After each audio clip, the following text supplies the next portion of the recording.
Hello, this is Daniel Mart, and today I'm going to be doing another review.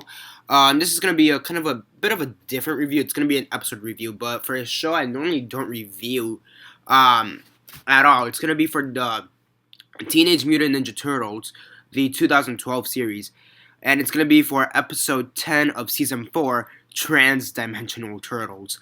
So why am I reviewing this exactly? Well, it's because it's a crossover episode of sorts between the current Nickelodeon's Ninja Turtles. Right now, you know, the 3D live, not 3D live action, the 3D CGI ones. It's a crossover between that and the original 1980s Turtles, Ninja Turtle series. And then like a small cameo at the end with the Mirage comic Turtles, which is pretty cool. So, and for those who don't know, I am the biggest Ninja Turtle fan, especially of the 1980s TV series. I finally got all 10 seasons. Of the show. Finally got season 7, which is kind of a bitch to find in general, because that's the season that they kind of split up into like 4 different parts, because apparently it was too big, even though like season 3 I believe was just as big and they never tried to split it up. So yeah, before I begin though, before I begin, 10-second spoiler warning as usual for those who have yet to actually watch the episode. I gave you a brief description. I'll be going more details into the episode, more details of the episode after the 10-second spoiler warning, but 10-second spoiler warning as usual for those who have yet to actually watch the episode and haven't already. Stop the video, go check it out, and come back here and watch the rest of this review. 10-second spoiler warning as usual, starting now.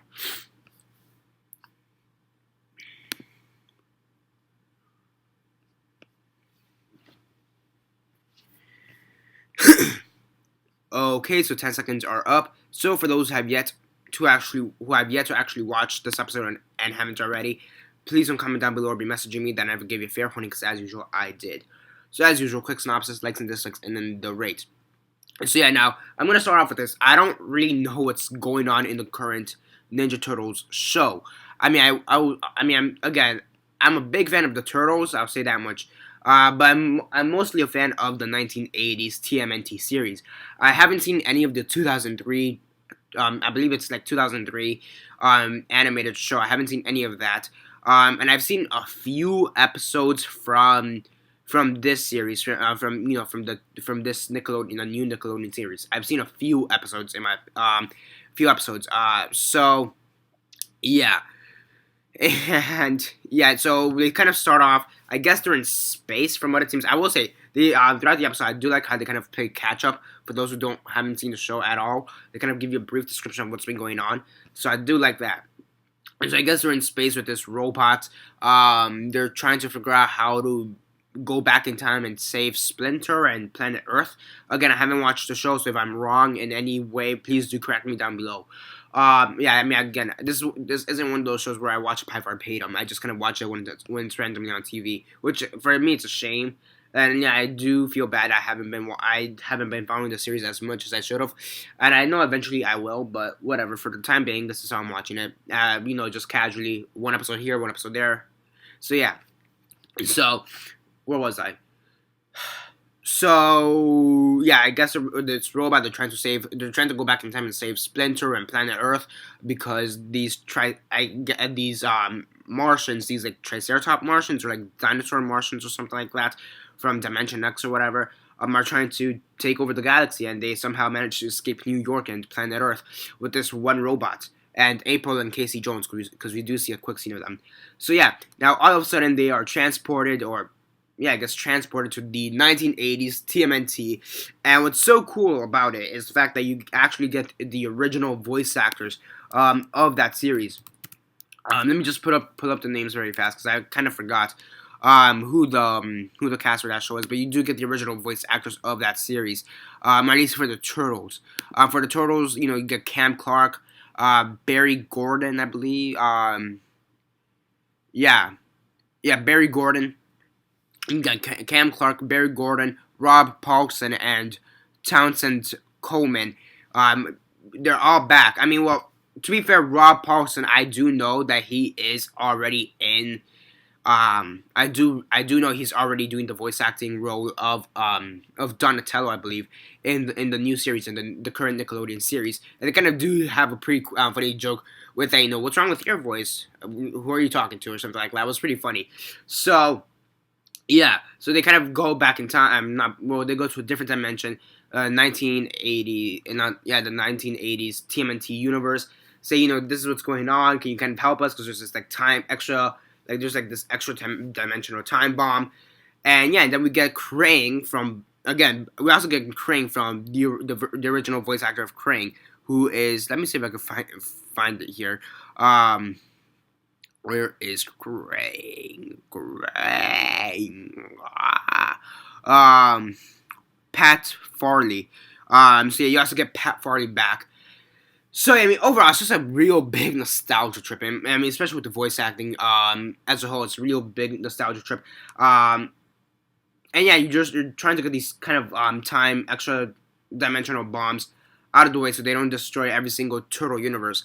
And then you have, I guess, the Krang from the new series, from the current Nickelodeon series, was banished from Dimension X by the Krang from the original Turtle series. So he's like, you know what? Fuck you. You're going back to your original dimension. Or actually, it was the other way around. Sorry, the 1980s Krang was banished, and then the current Krang was the one who banished him. So yeah, but he says, he's, fuck you. You're going back to your original dimension. And I guess he kind of gives the turtles a hint, like, yeah, or like somehow they kind of give the turtles a hint that they need to go to the primary dimension, which is the Mirage comics. I was actually thinking like 2003, because that's the only other turtle place they haven't gone to. I actually wasn't even thinking the comics, but when they went to the comics, that was pretty cool. Okay, the Mirage, that was pretty cool. They didn't talk. It was like kind of stop motion in a sense. The way they did it, that was pretty cool with the panels. That was all pretty cool. Yeah, I mean, I will say there were a few things I didn't really like about the episode, which kind of hurts me, because this was supposed to be a huge nostalgia trip for me. Or either things I kind of wish I would have done, or just things I didn't get. Possibly, maybe, some of the things I didn't get possibly having to do with the fact that I haven't watched this series that much. But I don't understand why you have to save Splinter. I mean, or why Splinter is even dead to begin with. Like, they give flashbacks, and it seems like he was defending him. So, again, that's something me that I haven't rewatched it that much. But something that I didn't really like is the animation, which is really weird. But more specifically, the animation for the 1980s Turtles, the 1980s Turtles, when they're back in time, when they're in the 2D dimension, it looks too clean in my opinion. If you look at the 1980s TV show for the Ninja Turtles, it's kind of similar to Teen Titans, the original Teen Titans show, where it's kind of gritty and it has kind of that anime style, kind of a bit. So yeah, I mean, I kind of wish the animation for that was a bit. I mean, here was kind of more family friendly, a bit more clear and crisp. Whereas in the original series, it was more, I wouldn't say exactly, it was clean, but it was also like, it was clean but a bit grittier, if you know what I mean. It had a bit more of an anime tone to it. So yeah, I just kind of wish the animation would have been more consistent. Also, one thing I didn't get, every time they traveled between dimensions, they went from, like, let's say the 3D Turtles went, like, let's say the current Turtles went into the 1980s universe, they were turned into 2D characters. Let's say the 1980s Turtles went into the current dimension, the current Ninja Turtles dimension, they were turned into 3D characters. So when you have the two Donatellos going into the Mirage Comics dimension, why do they stay kind of like their 3D, like they say as their 3D counterparts? They don't turn into like black and white page counterparts. Like, I was expecting that. I didn't understand that. I think maybe it was just too hard to draw. They didn't have time, but who knows? But I kind of wish they would have done that. That would have been a bit cool. And yeah, I mean, I do like the fact that in the Mirage ones, they don't have like their own labels, because in the Mirage comics they just had names. They didn't have any way to differentiate themselves between each other. They're like, hey, you're Leonardo, you're Donatello, but there's like no color scheming between, like, let's say orange is Michelangelo and the red is Raphael. There's no letters. So that's something like the original 1980s TV show brought. And I do kind of like how they kind of pointed out, what's with the turtle power bullshit? What's with the letters on your belts? You can't tell your own names. There's this really funny part. I kind of rewatched it. In the original theme song for the Ninja Turtles in the 1980s, they had Raphael is cool, as crude but like cool but mean. And then during that animation, he gets a pizza, eats it, and throws it at the screen. They kind of do the same thing during one of the battles in this. And then the current day, Raphael was like, "Where the hell did you get the pizza from?" So he's like, I don't know. So yeah, or no, he says, "Give me a break," like in the original theme song. So yeah, there are a lot of nods. It was pretty cool. I did like it. There were a few discrepancies I did have with it. Overall, I did enjoy it as a whole. On a scale of 1 to 10, 1 being the worst, 10 being the best, and 6 being decent, I'll give this episode an 8 out of 10.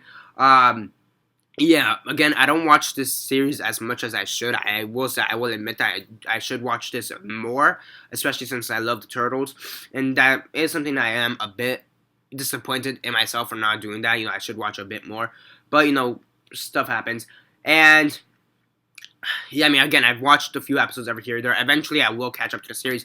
I will watch every single episode, and yeah, but so far, this is a great episode, especially since it got all the original voice cast. I mean, eventually, I want them to, eventually, they'll have to get Bebop and Rocksteady, April, Casey Jones, maybe Baxter Stockman if you can. Actually, Baxter Stockman is also Pat Farley, so yeah. They can't get Orokusaki, however, because James Avery, I believe, died. Like halfway through season 7, I believe he died. So it says here that Townsend Coleman did his voice after season 7, and for the second half of season 7, and then William E. Martin did it for seasons 8 through 10. So maybe get one of those two, especially since Townsend Coleman is one of the actors for the Turtles, so I guess that would be the next best thing for Orokusaki. Maybe get the same original voice actor for Splinter. I need to double check who the voice actors are, but yeah, overall great. Liked the episode, I loved it, and loved whatever. And yeah, that's basically it for now. Subscribe if you're not already subscribed. I do movie reviews, TV show reviews, and comic book reviews. Comment down below on your thoughts on the episode. Have you seen it?